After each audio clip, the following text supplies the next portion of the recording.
H.K.Porter, Inc. manufactured light-duty railroad locomotives in the USA, starting in 1866. The company became the largest producer of industrial locomotives, and built almost 8,000 of them. The last locomotive was built in 1950, but the company continues to produce industrial equipment to this day. Porter was known for building locomotives that were much smaller than those normally used by the larger Class I railroads. The company's locomotives were small enough that they were often operated by only one person. Porter built mostly steam locomotives, but they also built some powered by gasoline and diesel engines, and some that ran on compressed air. The largest collection of Porter photographs and information is currently housed in the Kentline Porter collection at the A.C. Kalmbach Memorial Library in Chattanooga, Tennessee. Many of the 780 builders' photos, blueprints and other locomotive data were republished in Porter Steam Locomotives, published by the library. Timeline: 1866, Henry Kirk Porter formed a partnership with John Y. Smith, and they called the company Smith & Amp Porter. The two opened a small machine shop on 28th Street in Pittsburgh, Pennsylvania, and began repairing and building industrial equipment. They received an order for the first locomotive on March 4, 1867, and built the Joshua Roads for the Newcastle Railroad and Mining Company. They went on to build 43 locomotives together, including the Minnetonka. They specialized in four-wheel, saddle-tank locomotives for small industrial railroads. 1871, fire broke out in the shop on February 7, destroying 12 locomotives under construction, the shop, and 23 adjacent structures. Total losses were estimated at $200,000, and the partnership was dissolved. Smith formed Smith & Amp Dawson Locomotives, which became National Locomotive Works.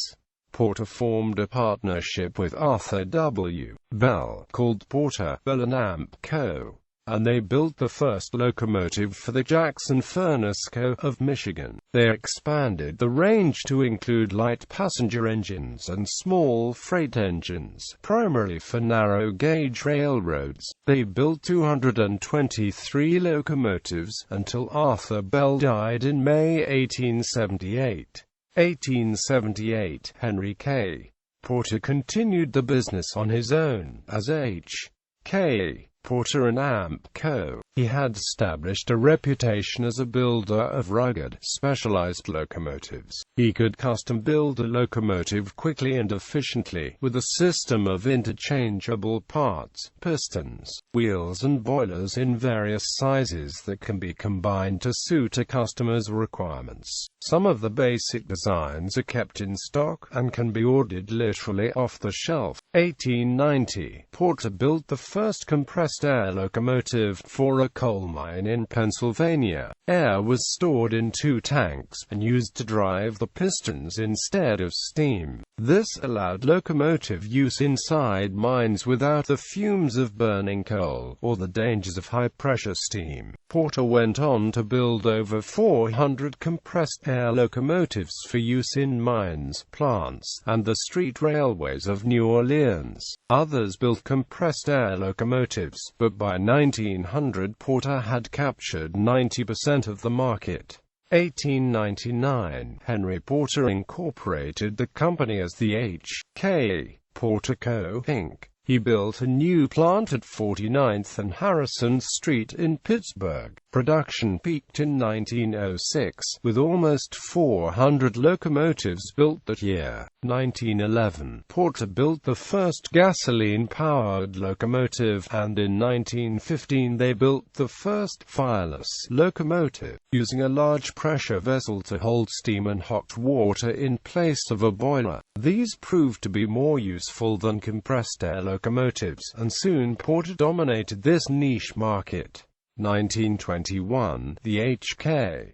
Porter Co., was prosperous, enjoying a post-World War I reconstruction boom in Europe, and a road construction boom in the U.S. Porters were a favored choice among grading contractors, who used light, portable tracks to carry the wooden tipper cars that were the earth-moving equipment of the day. Henry Porter, still running the company at age 81, died on April 10, 1939, after a long decline. The H.K.Porter Co. declared bankruptcy. Thomas Mellon Evans purchased the company, determined to turn it around.